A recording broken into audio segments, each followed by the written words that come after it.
I'm not a miracle worker. Look, Mr. Cortland, this Harry Zucker, if Zach hired him to pull this whole spider bite thing on Nina, then he surely hired him for a lot of other scams, including the blackmail of you and Ross. Yes, I understand that.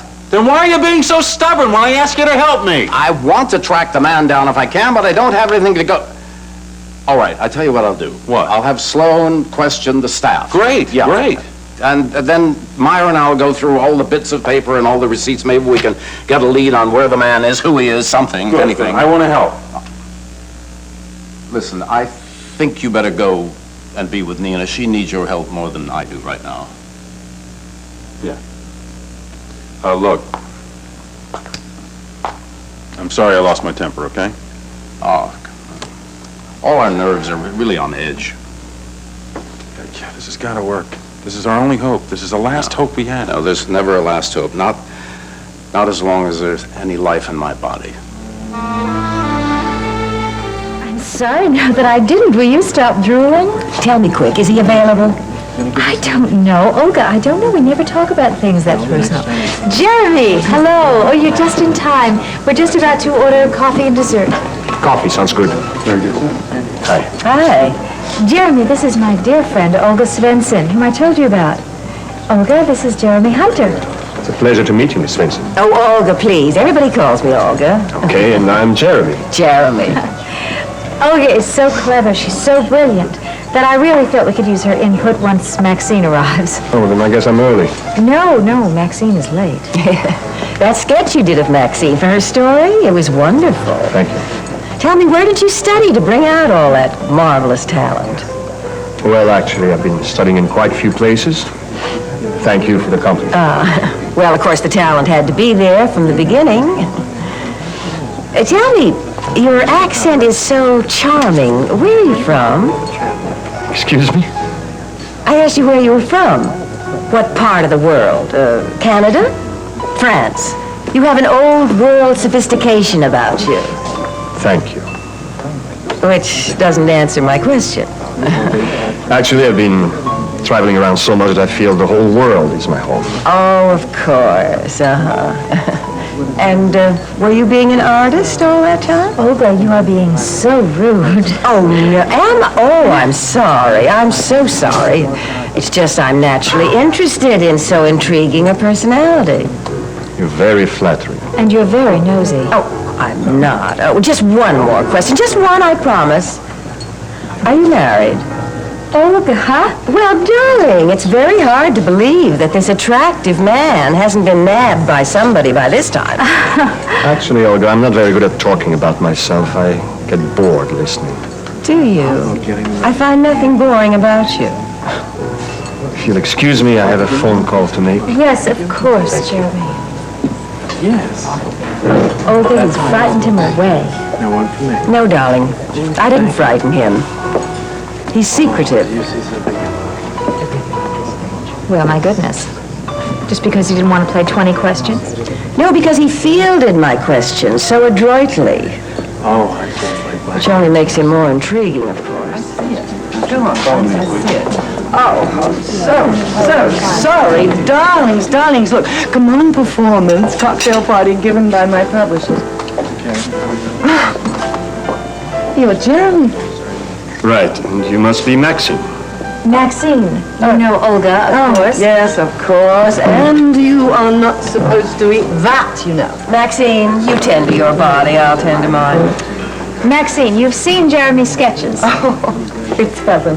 I adored it. You have made my heroine so beautiful. Well, I'm terribly jealous of her. I'm afraid you wrote her that way. It's a good story. Yes, I rather liked it myself. So much so that I decided to make extensive revisions on it. Why? Oh, look, Erica, don't worry. I haven't changed the plot any. Just a few minor character adjustments. I really felt this was necessary. You know, I really ought to fill you in on all of them for your future sketches. Why don't you come over to my flat right away, and we could have a drink, or could relax, and then we'll really get into it. I'm afraid I can't have an appointment right after this one.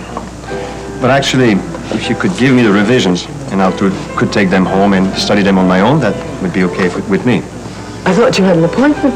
I do, with my sketch pad. I could start working on your illustrations right away.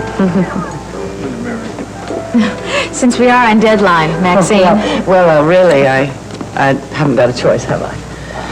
If there are any questions, my private phone number is in there. Thank you.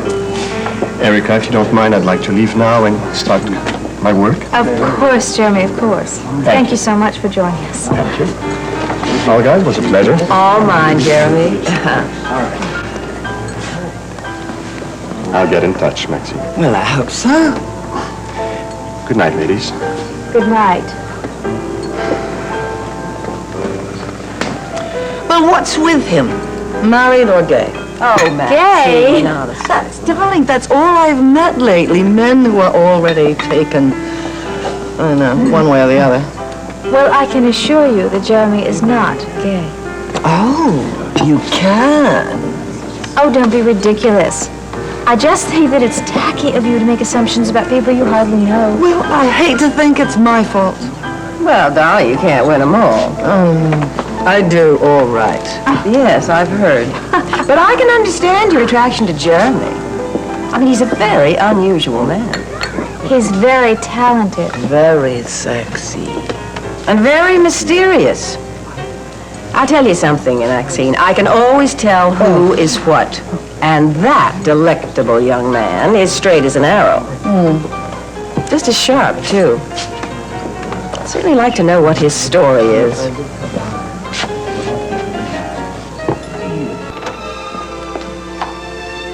Good morning. Oh, morning. Olive told me you were in here. Yeah, I came in early to do some work. On Maxine's story? Oh, I'm just throwing some ideas for the new revisions. Well, I thought the first ones were just marvelous.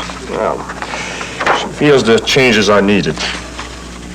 Nonsense. I read her revisions. They were really not that different. Well, if she gives you a hard time, just remember I'm the last word. Jeremy, is something wrong? You seem awfully subdued. No, just concentrating on my work.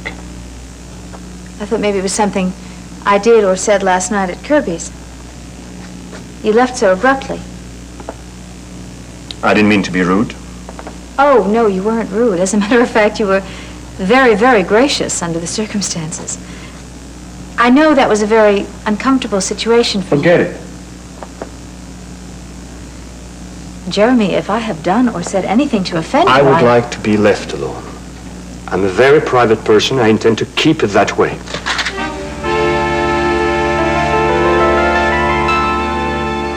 Erica, please, I'm sorry. I didn't mean to yell at the boss.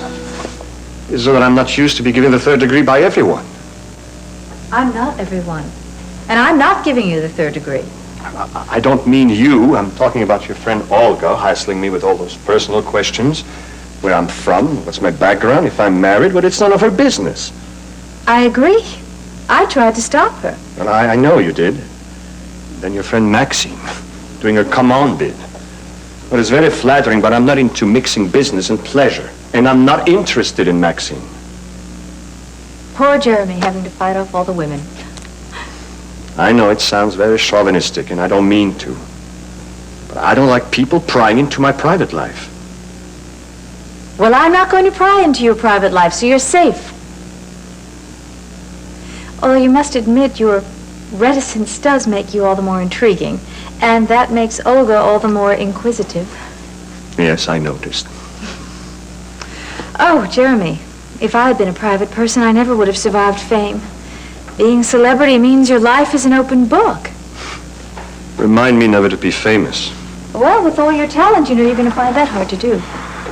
I'll do a gargle. Look, I have no intention of invading your privacy in any way, shape, or form. Okay?